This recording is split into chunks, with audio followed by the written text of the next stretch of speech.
नमस्कार। YouTube channel maths era and civil engineering by RP Vyas एवं teachment app की ओर से मैं आरपी व्यास यानी राजेंद्र भैया जी आप सभी स्टूडेंट्स का जो कि थर्ड सेमेस्टर सिविल ब्रांच के हैं उनका हार्दिक स्वागत एवं अभिनंदन करता हूँ।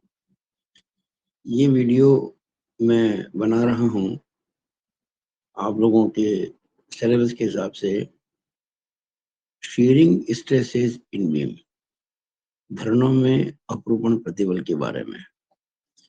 तो ये इसका पहला पेज होगा। चैप्टर है 4 और टॉपिक है shear stress in beams. Shear stress shear stresses in beams. आपके पाठ्यक्रम में एक सूत्र है जिसको समझना होगा और कई बार उस सूत्र पे आधारित सीधे सीधे प्रश्न आ जाते हैं। एक प्रश्न तो सीधे सूत्र पे आता है कि सूत्र को समझाओ, सूत्र में जो स्टेप्स हैं, जो सूत्र में जो अलग अलग टर्म्स लिखे हुए पद लिखे हुए उनका मतलब क्या है। तो वो सब हम करेंगे इस वीडियो में, लेकिन पहले समझ लेते हैं इसकी डेफिनेशन। सबसे पहले शियर स्ट्रेस की परिभाषा क्या है, इसकी डेफिनेशन क्या है। देखिए, मैंने आपको बताया था कि बीम के ऊपर जो लोड लगते हैं तो शियर फोर्स भी होता है, बेंडिंग मोमेंट भी होता है हर सेक्शन पर। और बेंडिंग मोमेंट का जब विरोध किया जाता है तो उसके कारण जो प्रतिबल उत्पन्न होते हैं उसको बेंडिंग स्ट्रेस, जो हम पिछले वीडियोस में देख चुके हैं। और शियर फोर्स को भी अपोज किया जाता है, तो उसके कारण जो प्रतिबल उत्पन्न होते हैं उनको हम शियर स्ट्रेस कहते हैं। तो हम कहेंगे धरन के यानी बीम के, धरन का मतलब बीम, धरन के किसी खंड पर यानी किसी सेक्शन पर उत्पन्न शियर फोर्स यानी अपरूपण बल का विरोध करने के कारण उत्पन्न प्रतिबल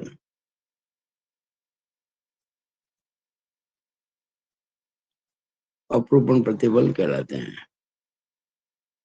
अपरूपण प्रतिबल कहलाते हैं। बिल्कुल सिंपल डेफिनेशन है, कहीं ज्यादा इसके अंदर आपको ऐड या सब्ट्रैक्ट नहीं करना है। बहुत सिंपल है कि बीम के अलग अलग सेक्शन पर अलग अलग शियर फोर्स डेवलप होंगे ड्यू टू एक्सटर्नल लोड्स, और उनको अपोज करने के लिए जो स्ट्रेस डेवलप होती है उनको हम शियर स्ट्रेस कहते हैं। तो इंग्लिश में लिखिए ना तो कह सकते हैं it is that stress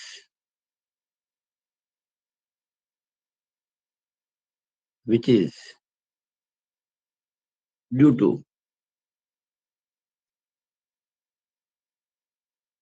opposition or shear force। या कह सकते हैं और due to resistance against shear force। बस बहुत सिंपल है। shear force को रेजिस्ट करेंगे तो जो स्ट्रेस डेवलप होगी उसको हम कहेंगे shear stress। अब देखिए, इसके लिए जो फॉर्मूला है नंबर 2 सूत्र, वो ये है कि Q is equal to F A Y upon I B. अधिकांश बुक के अंदर ये वाई की जगह वाई बार लिखा हुआ है। मैं यहाँ वाई बार को प्रयोग नहीं कर रहा हूँ, मैं वाई ही प्रयोग कर रहा हूँ। इसके पीछे एक लॉजिक है कि हम जब शीर्ष टेस्ट के सवाल करेंगे तो हमें बार बार निकालना पड़ेगा मोमेंट ऑफ इनर्शिया, और मोमेंट ऑफ इनर्शिया निकालने के लिए हमको सीजी की पोजीशन पता करनी पड़ती है, और वो हम आपको अभ्यास करा चुके हैं वाई बार के द्वारा। वाई बार निकालते हैं ना, A1 X1 A1 Y1 + A2 Y2 इस प्रकार से करके अपॉन जो सीजी का सूत्र होता है वाई बार निकालते हैं, फिर IX निकालते हैं। तो वो वाई बार कहीं इस वाई बार से क्लैश नहीं कर जाए, इसलिए मैंने सूत्र में थोड़ा बदलाव किया है। मैं इसको वाई बार नहीं कहूंगा, वाई कहूंगा। ये सूत्र आपको परीक्षा में पूछ सकते हैं 3 नंबर की क्वेश्चन के अंदर, कि शेष ज्ञात करने के लिए जो सूत्र है उसको लिखो और उसमें प्रयुक्त पदों को समझाओ। अब इसमें क्या है, एक एक चीज हम समझ लेते हैं। पहले क्यू एक्चुअली क्या है कि बीम के किसी सेक्शन के किसी लेवल पर शेयर स्ट्रेस है। देखिए, बीम के किसी भी सेक्शन पर खूब सारे लेवल हो सकते हैं, खूब सारे तल हो सकते हैं। ये किसी एक तल पर शेयर स्ट्रेस निकालने के लिए, जैसे मान लीजिए ये बीम का कोई क्रॉस सेक्शन है रेक्टेंगुलर, मान लीजिए यहाँ पे आपको शेयर फोर्स पता होगा कितना शेयर फोर्स है इस सेक्शन पर। अच्छा, बीम तो कैसी भी हो सकती है ना। मान लीजिए कोई ये सिंपली सपोर्टेड बीम है और ये इस पे लोड लग रहा है, ये कोई सेक्शन है बीम का XX, और इस सेक्शन पर जब देखते हैं बीम का ये शेप है इसकी, वैसे तो आपके हर सेक्शन पर बीम का शेप ऐसा ही होगा, और इस सेक्शन पर जो शेयर फोर्स है वो आपको F क्वेश्चन में दे रखा होगा, नहीं तो हमें निकालना पड़ेगा जैसा क्वेश्चन उसके हिसाब से। मैं भी उसकी बात नहीं कर रहा हूँ, मैं तो ये बात कर रहा हूँ कि ये जो सेक्शन XX है, ये मैंने बताया एट XX सेक्शन, ये हमने बीम का क्रॉस सेक्शन देखा है। अब इस क्रॉस सेक्शन में बीम के बहुत सारे लेवल्स हैं। एक ही सेक्शन पर ये लेवल भी है, ये लेवल भी है, ये लेवल भी है, ये लेवल भी है, खूब सारे लेवल है, अलग अलग तल है इसके। तो हम किसी एक तल पर शीयर स्ट्रेस निकालेंगे, उसके लिए फॉर्मूला है ये क्यू जो है ना, ऐसा नहीं है कि यहाँ भी क्यू यहाँ भी क्यू, हर जगह पे क्यू का मान अलग अलग होगा। क्यू का मतलब क्या है ये समझ लीजिएगा। क्यू का मतलब होता है बीम के, मैं अब मिक्स लैंग्वेज लिखूंगा, बीम के किसी सेक्शन के किसी लेवल पर, लेवल का मतलब तल, अपरूपण प्रतिबल।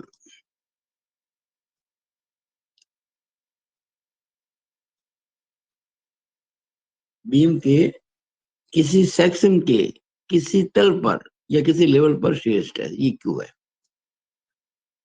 अब इसका मान कैसे निकलेगा, सूत्र ये रहा। एफ क्या है, आपने जो भी सेक्शन लिया है, आपने जो भी सेक्शन लिया है, जैसे मैंने यहाँ ये सेक्शन लिया है XX, जो भी सेक्शन लिया है उस पर शेयर फोर्स, तो उस सेक्शन पर, किस सेक्शन पर जिसकी हमने यहाँ बात की है, ठीक है ना, किसी सेक्शन पर लिखा ना, किसी सेक्शन पर, तो उस सेक्शन पर SF यानी कि शेयर फोर्स हो गया। तो ए का मतलब होता है आपको जिस तल पर स्ट्रेस निकालनी है उसके या तो ऊपर का या उसके नीचे का एरिया। जैसे मान लीजिए मुझको इस तल पर स्ट्रेस निकालनी है, इस तल पर निकालनी है, तो ए से मतलब है मेरा, मैं ये भी ले सकता हूं और मैं ये भी ले सकता हूं, दोनों सही हैं। आप कहेंगे कि दोनों सही कैसे हो सकते हैं, ये तो एरिया कम है, ये ज्यादा है। मैं अगले स्टेप्स में इसको समझाऊंगा, अभी आप फिलहाल इसको नोट कर लो। ए का मतलब है उस तल के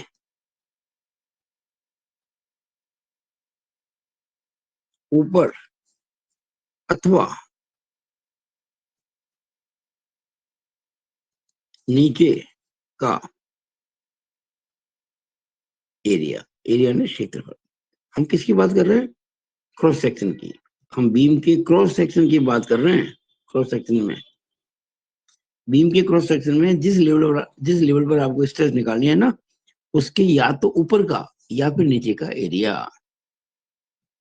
तो हमने आपको क्यू के बारे में समझा दिया, एफ के बारे में समझा दिया, ए के बारे में समझा दिया, अब आई के बारे में समझाते हैं।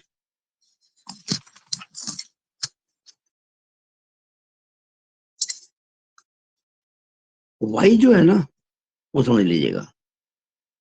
वाई है, अभी अभी आपने जो एरिया ए लिया है उसकी सीजी की एन ए से, यानी कि न्यूटन एक्सिस दूरी।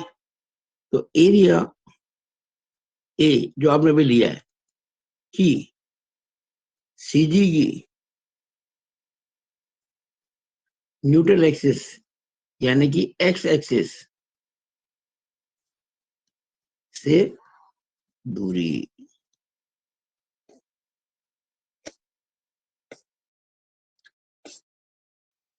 एफ हो गया, ए हो गया, वाई हो गया, अब आई। आई का मतलब I x, moment of inertia about x axis. ये आपको निकालना यूनिट 1 में अच्छी तरह से आ गया है। I section, channel section, T section, built up section, सब कुछ आपको पता है। आई निकालने में कोई समस्या आपको नहीं आनी चाहिए। एक्चुअली मोमेंट ऑफ इनर्शिया इतना शानदार चैप्टर है पहला, कि वो करने से आपको बाकी चैप्टर्स करने में बहुत आसानी होती है। तो एफ, ए, वाई और आई भी हो गया। अब बी के बारे में बात कर लेते हैं, क्योंकि इस चैप्टर को अच्छे से करने के लिए सूत्र को समझना बहुत जरूरी है। जब तक आपको फॉर्मूला समझ में नहीं आएगा, आप अच्छे से क्वेश्चन को नहीं कर सकते। बी का मतलब क्या हो गया? उस तल की चौड़ाई। किस तल की? जिस तल की आप बात कर रहे हैं उस तल की चौड़ाई। ये जो फॉर्मूला है F A Y upon I B, इसको मैंने अभी समझाने की कोशिश की है। इस सूत्र में, इस फॉर्मूले में जो जो टर्म्स आती है ना, उनको मैंने शॉर्ट के अंदर समझाया। अब इनकी यूनिट, इकाइयां देखिएगा। मैंने बताया आपको Q is equal to F A Y upon I B. इसमें जो ये एफ है, शेयर फोर्स, ये न्यूटन में ही लेना है आपको। क्वेश्चन में दे रखा होगा किलो न्यूटन में, आप उसको 1000 से गुणा करके न्यूटन में कन्वर्ट कर लो। ए, ये आएगा मिलीमीटर स्क्वायर में। जो भी नाप दे रखे हैं आपको बीम के अंदर, आप उसको कन्वर्ट करेंगे एमएम स्क्वायर में। वाई मिलीमीटर में, दूरी मिलीमीटर में। आई जो कि आई एक्स है, मिलीमीटर 4, मिलीमीटर की पावर 4। और बी मिलीमीटर। ये यूनिट आप रखेंगे ना, तो क्यों आपको ऑटोमेटिकली न्यूटन पर एमएम स्क्वायर में ही मिलेगा, डेफिनेटली। अब मैं कुछ बातें और क्लियर कर देना चाहता हूं। सबसे पहले एफ के बारे में, मैं एफ के बारे में आपको स्पष्ट कर देना चाहता हूं, क्योंकि कई बार बड़ी समस्या आती है बच्चों को। नॉर्मली तो प्रश्नों में एफ ज्ञात होता है, सामान्यतया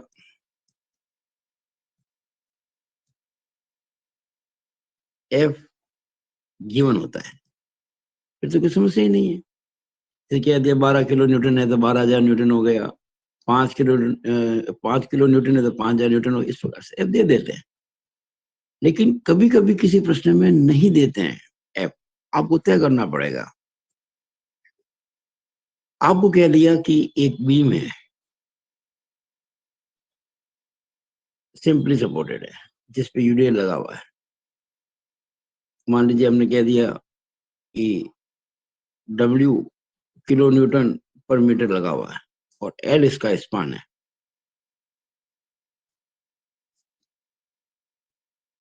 और आपसे कह दिया कि इस बीम पे जो एल स्पान की है, डब्ल्यू किलो न्यूटन पर मीटर का यूनिट लगा हुआ है, उसके अधिकतम अपरूपण बल वाले खंड पर अपरूपण प्रतिबल वितरण आरेख बनाइए।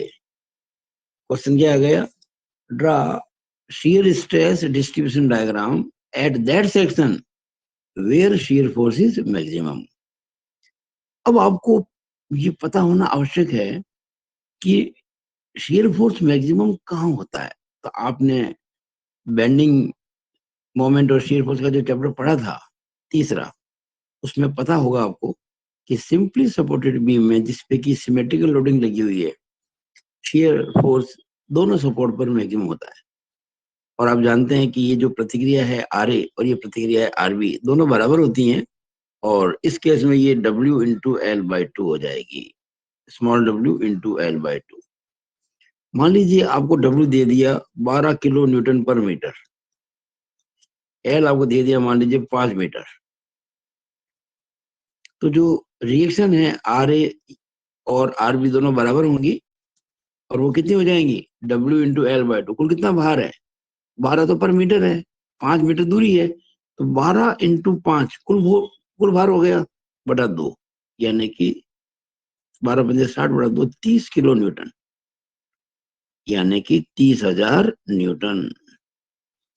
अब आप जब क्वेश्चन करेंगे ना तो एफ लेंगे, ये 30,000 लेंगे। आप मेरे ख्याल से मेरी बात को समझ गए होंगे। अच्छा, आपको कह दिया, मान लीजिए कि आप यहां से ए से 1 मीटर दूर जो सेक्शन है, 1 मीटर, यहाँ मान लो जिसको मैं एक्स कह देता हूँ, ए से एक्स मीटर दूर जो सेक्शन है वहां पे निकालो।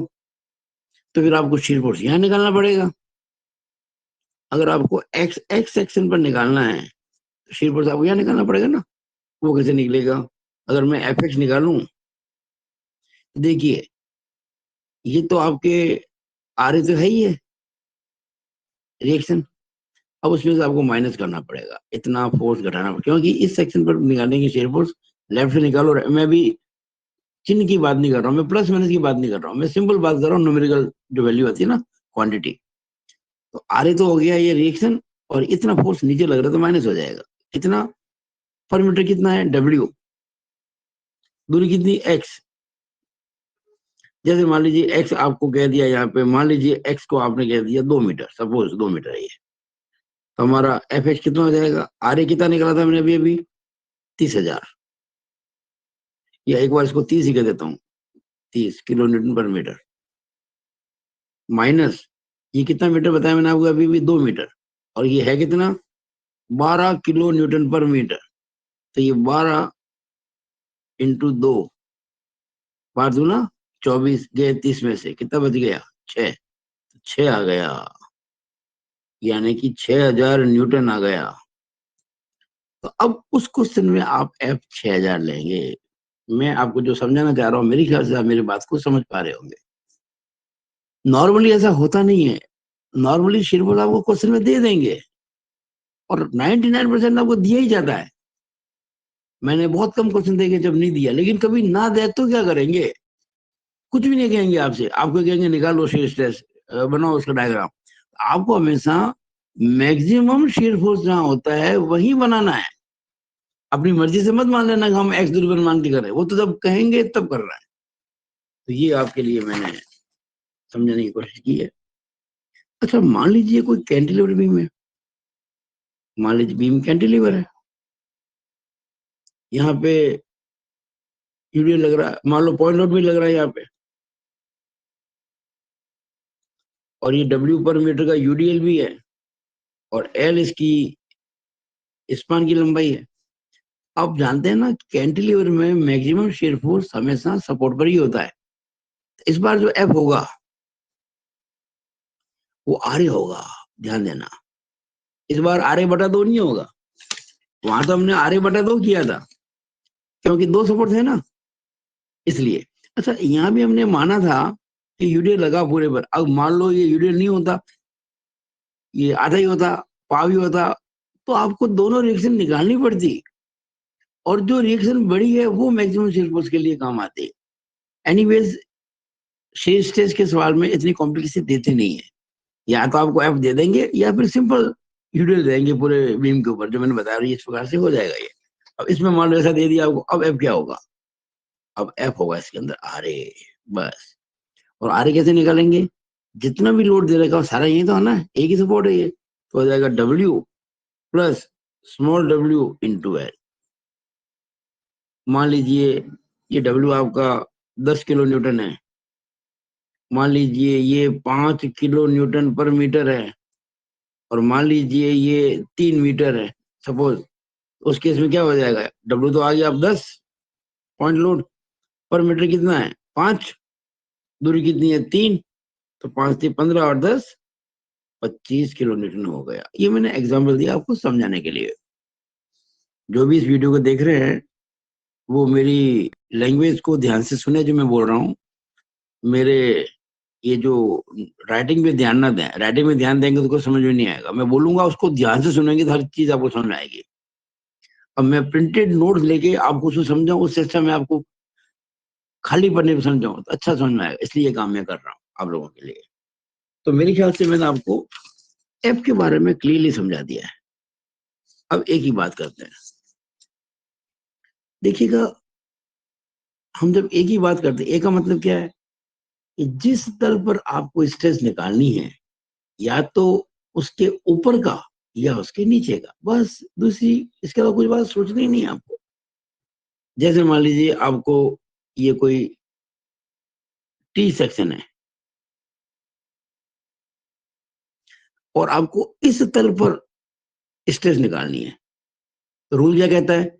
या तो आप लेंगे एरिया ऊपर वाला, बहुत एरिया का टिपिकल है, या लेंगे ये नीचे वाला डॉटेड। अब आप कौन सा है ना, दोनों सही है, कोई गलत नहीं है, आंसर एक ही आएंगे। लेकिन मेरी राय है आप इस केस में नीचे वाला लीजिएगा। आप इस तल के ऊपर ना लेके नीचे लेना। कारण क्या? ऊपर वाले एरिया से करेंगे कैलकुलेशन तो बहुत टफ पड़ जाएगी। A1 Y1 A2 Y2 नीचे करेंगे तो बहुत सिंपल है, सिंपल सा रेक्टेंगल ही है बस। और अगर आपको यही टी सेक्शन है, मान लीजिए यहाँ जॉइंट में निकालनी है स्ट्रेस, जॉइंट पर, उस केस में आप जो चाहे ले सकते हैं। कि ऊपर लेंगे तभी एक ही रेक्टेंगल लीजिए तो को जो मर्जी आप इसमें ले सकते हैं। ठीक है ना? तो एरिया की मैं बात कर रहा था। तो मैंने आपको ये जो फॉर्मूला है उसमें ए का मीनिंग समझा दिया है। अब बात करते हैं वाई की। ये सबसे इंपॉर्टेंट है। देखिएगा, अगर आपने ये वाला केस लिया है, ये वाला, और एरिया लेंगे नीचे वाला, तो इस एरिया की जो सीजी हुई ना, ये सीजी इसकी एन ए मान लो, इसकी ये न्यूट्रल एक्सिस है, उदासीन अक्ष यानी कि एक्स एक्सिस। तो जो दूरी है इसको वाई कहते हैं। अगर आपने ये लिया, मान लीजिए ऊपर का एरिया लिया आपने, ऊपर का एरिया, तो इसकी सीजी कहाँ आएगी? यहाँ आएगी ना, सेंटर में। तो इसकी सीधी की, ये मान लो इसकी एक्स एक्सिस है, तो उससे दूरी ये वाई हो जाएगा। जो भी एरिया आपने लिया है उसकी सीजी और उसकी एक्स एक्सिस से दूरी को ही हम वाई कहते हैं। वी मेरे हिसाब से सबसे ज्यादा इंपॉर्टेंट अगर इसमें कुछ है तो बी है। बी के बारे में बात कर लेते हैं। बी का मतलब बताया मैंने, उस तल की चौड़ाई। किस तल की? जिस तल पर आपको shear स्ट्रेस निकालना है।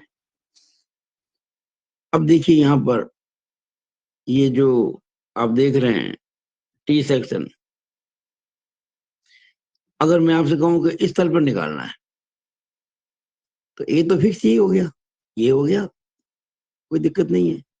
मान लीजिए ये 200 mm है और ये मान लीजिए आपके 20 mm है। आप जानते हैं ना, ये फ्लैंज है और ये वेव है। आपको यहाँ निकालना है स्ट्रेस इस लेवल पर। अब इस लेवल पे क्या हो रहा है कि सडनली विड्थ बदल रही है। इस सेक्शन पे अगर आप इस लेवल के ऊपर जाएंगे तो विड्थ 200 mm, यानी इस लेवल के जस्ट ऊपर देखेंगे कितनी है? 200 mm, और जस्ट नीचे मात्र 20 है। तो आप देखते हैं कि जो हमारे फॉर्मूले में बी आ रहा है ना, वो नीचे आ रहा है, इन द डिनोमिनेटर, हर में आ रहा है। तो बी जितना कम होगा स्ट्रेस उतनी ही ज्यादा होगी। तो आप अगर इस जोड़ पर फ्लैंज में स्ट्रेस निकालेंगे तो विड्थ काम आएगी 200, और वेब में निकालेंगे तो विड्थ काम आएगी 20। तो यहाँ पे क्या होगा? बड़ा टिपिकल मामला है। इस जॉइंट पर शियर स्ट्रेस सडनली चेंज होती है। जैसे बीम में जब लगता है ना पॉइंट लोड, तो वहां शियर फोर्स डायग्राम में अचानक से चेंज होता है, वैसे ही इसमें शियर स्ट्रेस के डिस्ट्रीब्यूशन में अचानक से चेंज होगा। अचानक स्ट्रेस कम से ज्यादा होगी अगर आप फ्लैंज से वेव में आते हैं तो, और ज्यादा से कम होगी अगर आप वेव से फ्लैंज में जाते हैं तो। अगर आपको क्यू एफ निकालना है, क्यू एफ, क्यू का मतलब शेयर स्ट्रेस, एफ मतलब फ्लैंज में, तो उस केस में जो आप बी लेंगे वो 200 लेंगे। और अगर आपको क्यू डब्ल्यू निकालना है यानी वेव में, तो जो बी लेंगे वो 20 लेंगे डेफिनेटली, ये पक्की बात है बिल्कुल। अच्छा, बाकी सब बातें सेम रहेंगी। आपको इस जॉइंट पर स्ट्रेस निकालनी है ना, तो फॉर्मूला हमारा जो है क्यू का, F A Y upon I B. आपको जब इस जॉइंट पर स्ट्रेस निकालनी है तो एफ वही है, ए वही है, वाई वही है, आई वही है, सब कुछ वही है, सब कुछ वही है, सेम, कोई चेंज नहीं है। केवल बी चेंज होगा, ये चेंज होगा केवल। अगर इस जॉइंट पर फ्लैंज में निकालनी है तो बी का मान आएगा 200 mm, और इसी जॉइंट पर वेव में निकालना तो आएगा 20 mm। तो एक बहुत इंपॉर्टेंट रिलेशन है जो आपको मैं समझा देता हूँ। आपको एक बात पता है ना कि फ्लैंज की चौड़ाई 200 mm है और वेव की 20 mm है। इसका मतलब वेव में स्ट्रेस ज्यादा होगी और फ्लैंज में कम होगी। तो अगर आपको क्यू डब्ल्यू निकालना है, क्यू वेब में निकालना है, और आपको क्यू एफ मान लीजिए पता है, suppose you have Q F, अगर आपको क्यू एफ पता है और क्यू डब्ल्यू निकालना है तो क्या करना है? कुछ नहीं करना, सिंपली हमको ये तो पता ही है ना कि क्यू डब्ल्यू जो होगा यानी वेब में जो स्ट्रेस होगा वो फ्लैंज की तुलना में ज्यादा होगा। ये दो नाप हमारे सामने है, एक तो 200 और एक 20, तो आपको 200 ऊपर लेना है, 20 नीचे लेना, बस इतनी सी बात है। यानी जो रेशियो चौड़ाइयों का है उतना गुना स्ट्रेस ज्यादा होगी। 200 बटा 20 कितना? 10। यानी कि जॉइंट पर वेब में स्ट्रेस फ्लैंज में स्ट्रेस की तुलना में 10 गुना ज्यादा होगी। अच्छा, वही मान लीजिए आपको क्यू एफ निकालना होता और आपको क्यू डब्ल्यू पता होता। मान लो आपको क्यू एफ निकालना है, फ्लैंज में निकालना है, मैं उस जॉइंट पर, मैं जॉइंट की बात कर रहा हूँ, और क्यू डब्ल्यू आपको पता है, और आपको पता है कि वेब में ज्यादा होती है, इसका मतलब फ्लैंज में कम होगी। जब कम होगी ना तो जो ज्यादा स्ट्रेस दे रही ना उसको 20/200 कर दो, उल्टा कर दो इस बार, 20 ऊपर 200 नीचे। आप ऐसे यहाँ से भी दे सकते हो। मान लो यहाँ से क्यू एफ निकालूं, चलो यही से देखते हैं, क्यू एफ निकालता हूँ तो क्यू डब्ल्यू, इसको उधर पक्षांतरण करेंगे तो 20 नीचे तो ऊपर चला जाएगा और 200 नीचे आ जाएगा। ये चीज बहुत इंपॉर्टेंट है। सवाल करने में कोई दिक्कत नहीं आती, सवाल तो हम हजारों बना सकते हैं। बच्चे के वजह सर सवाल भेज दो, इंपॉर्टेंट भेज दो, क्या भेज दो इंपॉर्टेंट? इंपॉर्टेंट केवल थ्योरी होती है। सवाल तो आप जितने चाहे बना लो, जितने चाहे सवाल बना लो, कोई फर्क नहीं पड़ता, कहीं से पूछ लो आप उत्तर दे दोगे अगर आपको चीज समझ में आ गई है तो, वरना आप कुछ भी नहीं कर पाएंगे। सबसे पहले बात तो ये है इस चैप्टर के अंदर कि आपको मोमेंट ऑफ इनर्शिया निकालना तो आना ही चाहिए, चैप्टर 1 यूनिट 1। उसके बाद ये फॉर्मूला याद होना चाहिए, F A Y upon I B, और इसके अंदर एफ आपको दिया होता है, ये आपको निकालना आना चाहिए, मैंने आपको सिखा दिया कैसे निकालते हैं, और ए और वाई सब सब कुछ आपको सिखा चुका हूँ, आप आराम से निकाल सकते हैं।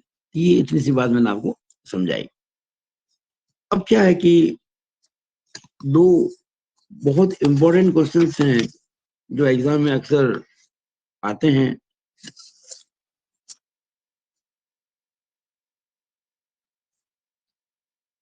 दो इंपॉर्टेंट क्वेश्चंस हैं जो एग्जाम में अक्सर पूछते हैं, वो मैं इसी वीडियो में आपके लिए अभी फिलहाल कर देता हूँ।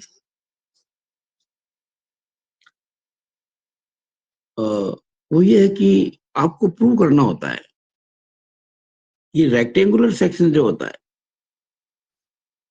उसमें जो मैक्सिमम शेयर स्ट्रेस है वो एवरेज शेयर स्ट्रेस की 1.5 गुनी होती है।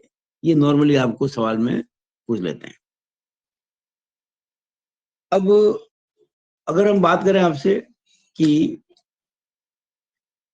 सर्कुलर की बात करें तो उसके अंदर जो होती है क्यू मैक्स, वो क्यू एवरेज का 4/3 गुना होता है, 4/3 गुना होता है। आपको मेरी किताब में मिल जाएगा, मेरी बुक भी आपको देखें, आपको अगर बताऊं मैं आपको, चलो बुक का तो फोटो आपको भेज दिया था, आपके पास होगी भी नहीं, अभी बुक का फोटो दिखाना कुछ मतलब नहीं है। तो चलो प्रूव कर लेते हैं, क्योंकि ये सवाल आने वाला एग्जाम में, या तो रेक्टेंगल का या फिर सर्कल का, बहुत इंपॉर्टेंट है ये टू प्रूव।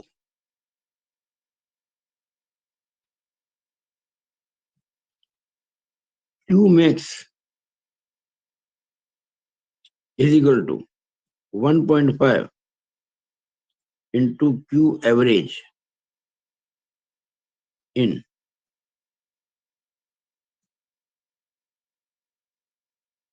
Rectangular section. तो देखिए बड़ा सिंपल सा इसमें है। एक तो मैं आपको बता दूं, ये इसकी एक्स एक्सिस है,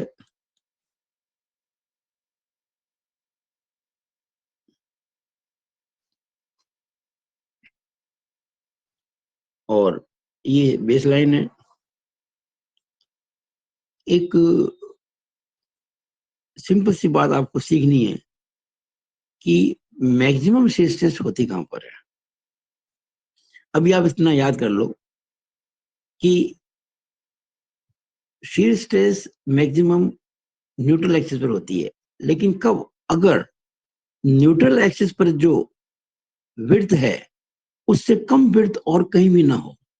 आप देखते हैं ये जो रेक्टेंगुलर सेक्शन है, इसमें विड्थ हर जगह बराबर ही होती है, तो जो एनेबर विड्थ है वो इतनी है, और इससे कम तो कहीं है नहीं। इससे कम कहीं नहीं, मतलब कि क्यू मैक्स यही होगा। तो ये इसका क्यू, ये इसका शेयर स्ट्रेस का डिस्ट्रीब्यूशन डायग्राम होता है। It is distribution diagram for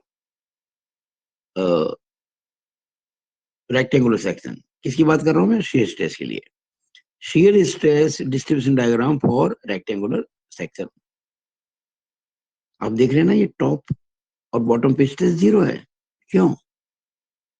ये आपको याद रखना है, ये ऑब्जेक्टिव आ सकता है कि किसी भी बीम के सेक्शन पर शेयर स्ट्रेस जीरो कहाँ होती है। आपका उत्तर क्या होगा?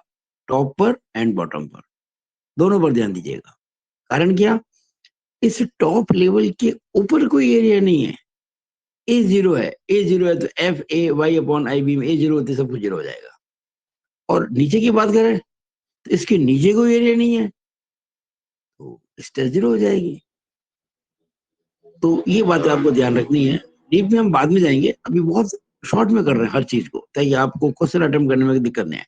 फिलहाल ये क्वेश्चन मैं कर रहा हूँ कि Q max is equal to 1.5 into Q average. ये क्वेश्चन आ सकता है आपके, इस बार बहुत ज्यादा चांसेस है एग्जाम आने के। तो मान लीजिए ये विड्थ तो इसकी है बी,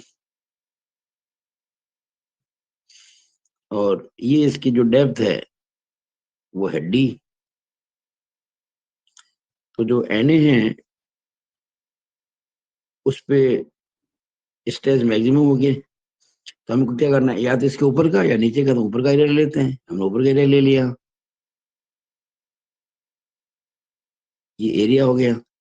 इसकी सीजी यहाँ हो गई, और सीजी की एन से दूरी ये हो गई वाई। अब देखिए ये हो गया आपका क्यू मैक्स।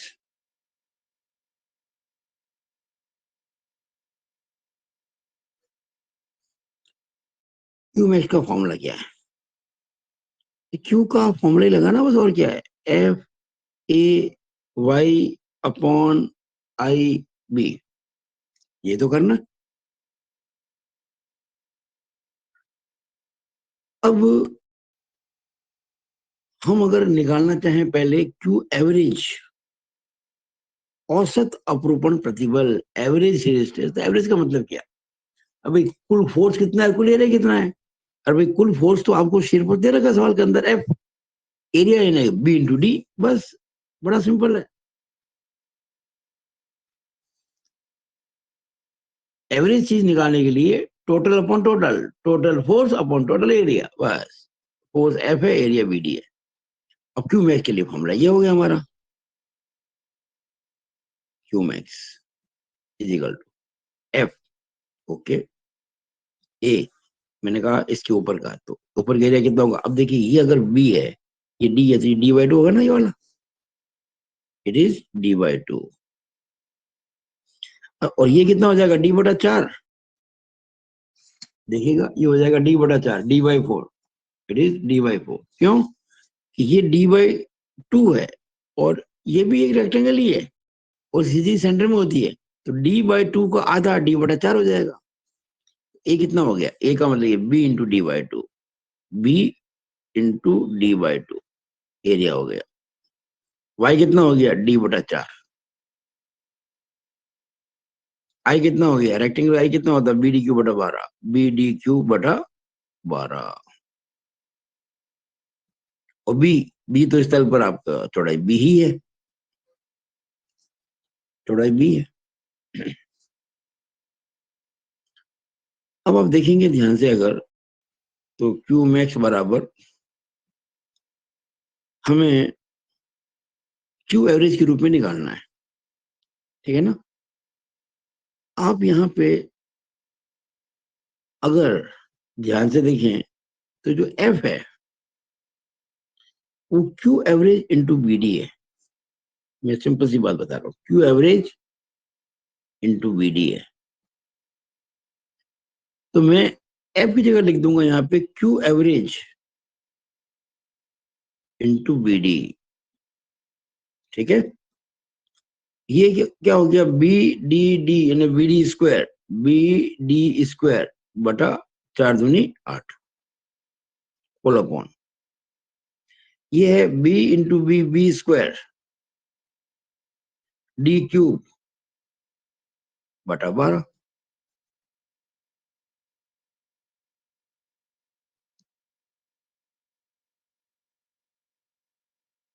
क्यू मैक्स बराबर, अब देखिएगा ये क्यू एवरेज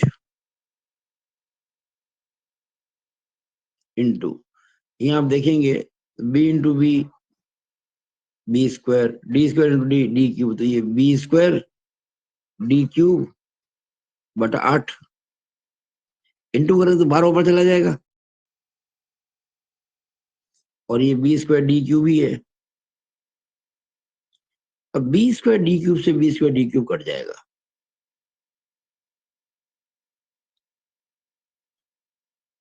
तो क्यू मैक्स जो है वो 12 में 8 का भाग लगाओ, 1.5 इंटू क्यू एवरेज। ये आपका प्रूव हो गया, हेंस प्रूव। कितना आसान है बताइए। ये क्वेश्चन आने को तो मैं सोचता हूँ 3 नंबर माना चाहिए, लेकिन कुछ पता नहीं वीटीआर का, आसान सवाल कई बार 8 नंबर में डाल देते हैं। और ऑब्जेक्टिव में तो कोई दिक्कत नहीं है। ऑब्जेक्टिव क्वेश्चन कैसा आएगा कि भाई रेक्टेंगुलर सेक्शन के लिए maximum shear stress average shear stress से कितना गुनी होती है, आप वो ऑप्शन भरेंगे जहाँ लिखा 1.5 गुना। अच्छा, इस बार कई बार क्वेश्चन को थोड़ा घुमा के पूछ लेते हैं। अगर कोई चीज 1.5 गुनी है मतलब कितनी परसेंट ज्यादा है? 50% ज्यादा है। यानी कि जो क्यू एवरेज, क्यू मैक्स है ना, वो क्यू एवरेज से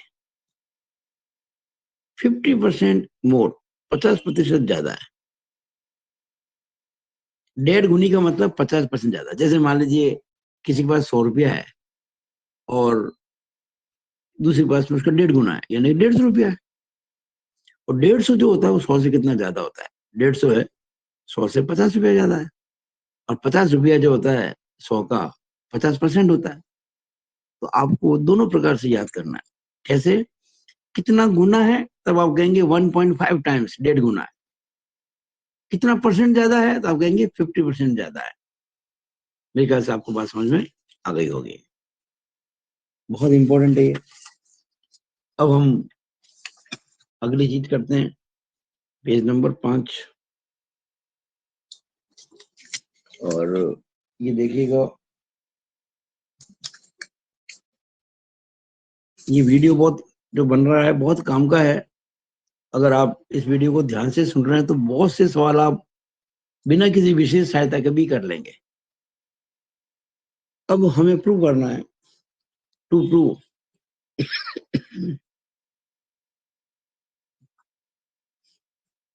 क्यू मैक्स, ये सवाल 8 नंबर में आ सकता है, ध्यान रखना। Q max is equal to 4/3 into Q average और सर्कुलर सेक्शन। तो सबसे पहले तो आपको ये पता होना जरूरी है कि सर्कुलर सेक्शन के अंदर मैक्सिमम shear स्ट्रेस कहाँ होता है। कुछ चीजें आपके पाठ्यक्रम की सीमा से बाहर है। ये जो मैंने आपको एक बात बताई थी अभी, इसके पिछले वाले इस क्वेश्चन के अंदर, वो बात यहाँ पे लागू नहीं होगी। नॉर्मली हम अगर कुछ पर्टिकुलर सेक्शन जैसे कि सर्कुलर सेक्शन उसको छोड़ दें, जहाँ यूनिफॉर्मली कोई चेंजेस होते हैं। सर्कल में क्या होता है कि एक कर्व बनता है ना, तो यूनिफॉर्म चेंजेस नहीं होते हैं, कर्व में होते हैं, वहां ये थ्योरी लागू नहीं होती है। और जहाँ सिमेट्रिकली चेंज होते हैं, आई सेक्शन है, चैनल सेक्शन है, उस प्रकार से, तो वहां पर मैक्सिमम जो शीर्षस्टेस होती है वो एन पर होती है। अगर एन पर जो चौड़ाई है उससे कम और कहीं ना हो तो, और अगर एन पर चौड़ाई सबसे कम नहीं है तो फिर शीर्षस्टेस मैक्सिमम वहां होगी जहां कोई जॉइंट होता हो, फ्लैंज और वेब की जॉइंट होते हैं जहां चौड़ाई कम होती हो। हम कुछ क्वेश्चंस, कुछ शेप लेंगे अगले वीडियो में और उस पर डिस्कशन करेंगे। जो आपके पाठ्यक्रम की सीमा में वही बात करेंगे, जो सीमा की बाहर उसकी बात हम नहीं करेंगे। अभी फिलहाल हम करने जा रहे हैं इस वीडियो के अंदर Q max is equal to 4/3 into Q average. ये बहुत इंपॉर्टेंट है। देखिएगा, ये हम करें उसके पहले एक बात समझ लें कि भाई सर्कुलर सेक्शन के अंदर हम कैसे निकालते हैं एरिया वगैरह, और सेमी सर्कल के अंदर। पहले तो आप ये देखिएगा, ये है एक सर्कल, ये इसकी सीजी, ये बन गई इसकी न्यूट्रल एक्सिस यानी कि एक्स एक्सिस, ये इसका टॉप, ये इसका बॉटम। आप ये समझ लें कि सर्कुलर सेक्शन के अंदर ये सॉलिड, ध्यान का ये हॉलो नहीं है, ठोस। अच्छा, ये जो बात करें ना सर्कुलर सेक्शन, ये सॉलिड की बात हो रही है भाई, it is not hollow. Solid circular section, ठोस वर्गाकार खंड, ये सॉलिड है ये।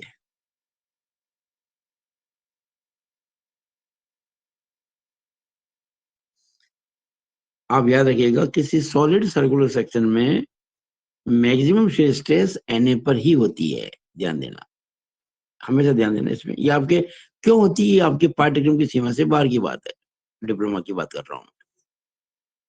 यहाँ होगी मैक्सिमम, और टॉप पे बॉटम में 0 होती है। तो यही डायग्राम बना, यानी जो डायग्राम बना है रेक्टेंगल के लिए, एग्जैक्टली वही डायग्राम बनेगा सर्कल के लिए। और ये आपका क्यू मैक्स है, इट इज क्यू मैक्स। अच्छा, एक बड़ा इंटरेस्टिंग क्वेश्चन पूछते हैं कि शियर स्ट्रेस डिस्ट्रीब्यूशन डायग्राम की शेप क्या होती है। ये शेप कैसी दिख रही है आपको? ये पैराबोलिक है, ध्यान देना, परवलयिक, parabolic, it is not circular. कहीं पर भी बनाएंगे किसी भी सेक्शन के लिए shear stress distribution diagram top to bottom, हमेशा कर्व आएगा। हाँ, कुछ केसेस में आएगी लाइन हॉरिजॉन्टल, लेकिन वो आएगी हॉरिजॉन्टल लाइन आएगी, स्ट्रेट लाइन आएगी। वर्टिकल बात करेंगे ना, हमेशा कर्व ही आएगा। अब कहाँ लाइन आएगी हॉरिजॉन्टल, वो हम अगले वीडियो में डिस्कस करेंगे। तो ये देखिएगा क्यू मैक्स है। अब क्यू मैक्स होगा तो वो नेचुरली एन पर है। तो ए हमारा फॉर्मूला क्या है, ये रहा फॉर्मूला हमारे पास में, F A Y upon I B. F तो एफ है, कोई दिक्कत नहीं है। अच्छा, अगर मान लीजिए मुझे को क्यू एवरेज निकालना पड़े तो कैसे निकालूंगा मैं Q average? Total force upon total area. Force कितना शेयर, एफ, एरिया सर्कल का। अरे भाई सर्कल है अगर है तो इसका जो डायमीटर आपको दिया होगा, डायमीटर इसका है डी। एरिया कितना हो जाएगा, जानते हैं ना, pi by 4 into D square. अब आप एफ निकाल लें जरा, ठीक रहेगा। एफ कैसे निकालेंगे? Q average into pi by 4 into D square, यानी कि एफ बराबर Q average into pi into D square बटा 4। ये हम एफ सब्स्टिट्यूट करेंगे आगे। अब ये वाला फॉर्मूला देखिए आप, इसमें हमको चाहिएगा ए, इस फॉर्मूले के अंदर। इसमें ए का मतलब हमें जब इस लेवल पर स्ट्रेस मैक्सिमम पता है होती है, तो एरिया होगा इसके या तो ऊपर का या नीचे का। अब चूंकि मैंने पूरे को प्लानिंग कर दिया है ना, तो थोड़ा डिफरेंशियल करने के लिए मैं इसको ऊपर कर देता हूँ। ये देखिए, या एक मैश बन गई, जाली बन गई। ये एरिया कहाँ मिलाएंगे हम?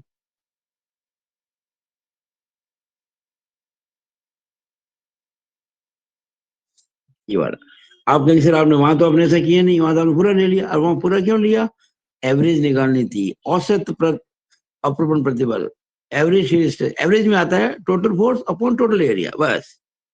लेकिन अब बात चल रही है मैक्सिमम की, जो यहाँ होती है, तो हम इस लेवल पर निकालना है ना। तो इस लेवल के या तो ऊपर का या तो नीचे का, हम ऊपर का लेना है। मैच बन गई, तो ये ए होगा, ये होगा। अच्छा, आप देखेंगे ये d/2 होगा, ये भी d/2 होगा। यहाँ आपको एक बात बताना चाहूंगा कि ये सेमी सर्कल है, अर्धवृत्त है। और अर्धवृत्त की सीधी होती है वो आधार से 4r/3 पाई दूरी पर होती है। ये आपको याद रखनी होगी। कितनी? 4r/3 पाई। देखिएगा, ये आपको मुझे अलग से समझाना पड़ेगा थोड़ा सा। ये एक सेमी सर्कल है, ये देखिए, ये सेमी सर्कल है, और ये इसकी रेडियस है आर। और ये इसकी सीधी यहाँ ना, it is line of symmetry. ये सीधी इस लाइन पर ही होगी, यहाँ होती है सीधी इसकी। और ये जो दूरी होती है, ये वाली दूरी, ये वाली, ये वाली, ये होती है 4r/3 पाई। ये आपको याद रखनी होगी, क्योंकि ये हम यहाँ काम में लेंगे, यहाँ पे काम ले जाएंगे। अब हम बात शुरू करते हैं। देखिएगा, हमें इस फॉर्मूले से क्यू मैक्स निकालना है। तो लिखेंगे for Q max, Q max निकालना है। एफ तो आपको यहाँ से मिल जाएगा, देखो मैंने बताया ना, ये यहाँ से मिल जाएगा। एफ क्या मिल गया? Q average into pi D square upon 4। ये समझा सकूं मैं आपको? इस फॉर्मूले में हमें क्यू क्यू मैक्स लेना है, तो एफ क्या लेंगे? ये लेंगे। अब ए की बात करते हैं। ए, ए का मतलब ये एरिया ऊपर का, ये सेमी सर्कल है, आधा वृत्त है, अर्धवृत्त है। पूरे वृत्त का एरिया कितना होता है? π/4 d², उसका आधा हो जाएगा। तो ये π/4 d² बटा 2 कर दें बस, यानी ये πd² बटा 8 हो जाएगा। ये ए हो गया, वो एफ हो गया। एक एक करके बातें निकालते जाइए, रखते जाइए, तुरंत हल हो जाएगा। बच्चे बड़े कंफ्यूज हो जाते हैं कि क्या करें क्या नहीं करें, रट लेते, रटना नहीं कोई चीज को। ए निकाल दिया, अब वाई निकालते हैं। वाई, वाई मैंने क्या बताया था? ये जो सेमी सर्कल है ना, इसकी सीधी की एन से दूरी, ये वालो, ये वाई हो गया। और ये मैंने अभी आपको समझाया जस्ट, ये होती है 4r/3 pi, 4r/3 pi. Are का मतलब रेडियस। देखिएगा, ये जो आधा वृत्त है, इसका डायमीटर डी है, रेडियस होता है डायमीटर का आधा। तो आर हो जाएगा d/2। देखिए 4 इंटू आर, आर हो गया आपका d/2, 4r। 3 पाई, तो 3 पाई ये हो जाएगा, 2 दूनी 4, 2 कट जाएगा तो 2D, 2D अपॉन 3 पाई, 2 तो वाई आ गया, 2D अपॉन 3 पाई आ गया, वाई भी आ गया हमारा। अब आई लेते हैं, आई तो भाई आई एक्स ही होता है रेक्टेंगल के लिए, सॉरी हर एक के लिए, चाहे रेक्टेंगल हो सर्कल हो कोई भी हो, आई एक्स ही होता है। और सर्कल के लिए जो आई एक्स होता है वो होता है π/64 इंटू डायमीटर की पावर 4, यानी कि πd4 अपॉन 64। आई भी हो गया। बी, बी का मतलब जिस तल पर आपको शीर्ष निकालनी है उसकी चौड़ाई, वो तो आपकी ये है, ये क्या है, डायमीटर है। तो हमारे फॉर्मूले में जो बी है ना उसको हम डी लिखेंगे, बी बराबर डी हो गया। आपने सारी चीजें निकाल ली। अब देखिएगा, इसको हम 1 कहते हैं, फ्रॉम 1, क्यू क्या लिखेंगे, क्यू मैक्स, क्यू तो क्यू मैक्स है, क्यू मैक्स निकालना है। देखिए from 1 Q max is equal to, बस अब आपको एक एक करके सारी वैल्यू पुट करनी है। एफ की जगह क्या लिखेंगे, Q average into pi D square बटा 4, Q average into pi D square बटा 4, ये हो गया एफ। देखिए कहीं हमने कुछ रटी किया, कुछ नहीं रटा, केवल जो लिखते जा रहे हैं उसको आगे लिखते जा रहे हैं अपन। Q average into pi D square बटा 4, क्यू हो गया, एफ हो गया, ए पाई डी स्क्वायर बटा 8, पाई डी स्क्वायर बटा 8, okay. F A, Y, Y है 2D upon 3 pi, 2D upon 3 pi. I pi D 4 upon 64, और बी, बी तो डी है, बस इसको हम सिंप्लीफाई कर लेंगे। Q max is equal to, अब देखिएगा ये क्यू एवरेज तो मैंने अलग से लिख दिया, क्यू एवरेज, ठीक है। अब एक एक करके आप ध्यान से देखिए, ये देखो पाई यहां से आ रहा है, पाई यहां से आ रहा है, पाई स्क्वायर हो जाएगा, और ये 2 है तो 2 पाई स्क्वायर हो जाएगा, 2 पाई स्क्वायर। देखो ये 2 है, पाई है, पाई है, 2 पाई स्क्वायर, डी की पावर 2, 2 4 और 1 5, ठीक है, अपॉन 3 इंटू 8 इंटू 4, 3 अठे 24 चौके 96, 96, और साथ देखो पाई भी तो है यहाँ पे, अपॉन में, देखो ठीक है, पाई इंटू पाई। मैं चाहता था इसको काट सकता था, यहाँ भी मैं 4 को 2 से काट सकता था, लेकिन मैंने नहीं किया। काटा पेटी करने से क्या होता है, बहुत सी चीजें दिखती नहीं, फिर हमने एज इट इज ले लिया इनको। 2 पाई स्क्वायर डी की पावर 5 अपॉन 4 8 32 या 96 पाई। अब ये अपॉन है ना, अपॉन इसको मैं इंटू कर देता हूँ तो ये 64 ऊपर चला जाएगा, और अपॉन पाई डी की पावर 5, पाई d4 इंटू डी की पावर 5। काम को करो बिल्कुल तरीके से, कहीं कोई काटा पीटी नहीं होनी चाहिए। क्यू एवरेज इंटू, अब आप देखें जरा ध्यान से, ये 64 इंटू 2, 64 इंटू 2, ठीक है, बटा 96, अलग कर दिया हमने, 64 इंटू 2 बटा 96। यहाँ ऊपर देखिएगा पाई स्क्वायर इंटू डी की पावर 5 है, नीचे भी आप देखेंगे तो pi into pi, pi square ही होता है, और डी की पावर 5 ही है। ये इससे कट गया, ये इससे कट गया, और ये देखेंगे 32 या 96, 32 दूना 64। आप देखिए कितनी आसानी से हमारा फॉर्मूला प्रूव हो गया। Q max is equal to Q average into 2 दूनी 4 बटा 3, या Q max is equal to 4/3 into Q average. ये क्वेश्चन अगर एग्जाम आएगा तो संभवतः 8 नंबर में आएगा। इसमें बहुत सारी चीजें काम आ रही हैं। अब कई बार पूछ लेते हैं कि कितना परसेंट ज्यादा है। यहाँ आपको देखना पड़ेगा कि 4/3 जो है वो कितना परसेंट ज्यादा है। वहां तो आपको पता है ना कि अ, अब देखेंगे जब वहां आपका 1.5 क्यू एवरेज था, क्यू मैक्स बराबर, तो आप क्या करो, ये पॉइंट की पहले 1 है इसको भूल जाओ, तो 0.5 यानी कि 50% ज्यादा हो गया। ये आप देखेंगे, अगर ये तो रेक्टेंगल की बात कर रहा हूं मैं, ये इसकी बात करते हैं, तो ये 1.33 आएगा।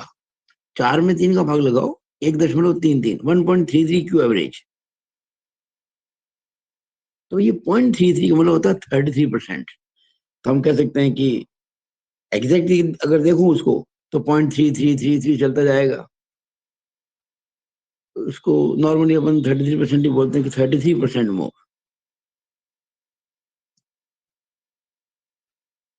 तो आपसे ये जो क्वेश्चन पूछेंगे सामान्यतया तो ये पूछ रहे हैं कि भाई क्यू मैक्स और क्यू एवरेज का रिलेशन आप लिखिए क्या होता है, तो ये लिख दिया आपने, 1 मार्क्स में आ गया, ऑब्जेक्टिव आ गया। कितना परसेंट ज्यादा होता है, तो ये 33% ज्यादा होता है। अगर कोई और एक्यूरेट आंसर चाहिए तो 33.3333 होगा, लेकिन नॉर्मली इसको 33% ज्यादा ही बोलते हैं। अच्छा, रिवर्स क्वेश्चन भी आ सकता है। आप बोल सकते हैं कि क्यू एवरेज कितना होगा, उल्टा कर दो, 3 चला जाएगा, 4 नीचे आ जाएगा, 3/4 क्यू मैक्स। तो पूछने के ढंग तो कुछ भी हो सकता है ना, आपको बेसिक पता होना चाहिए। पूछ कैसे भी ले, आपको मान लीजिए क्यू मैक्स दे दिया और पूछ लिया क्यू एवरेज निकालो, आपको रटना नहीं है इसको, ये नहीं रटना आपको 3/4, आपको तो वो याद हो ही रखना बस। उसमें जो चीज आपको दे दी वो पुट कर दो, बाकी अपना आप निकल जाएगी क्वेश्चन से। तो मैंने ये वीडियो समझाने की, इस वीडियो के माध्यम से आपको बहुत कुछ बताने की कोशिश की है।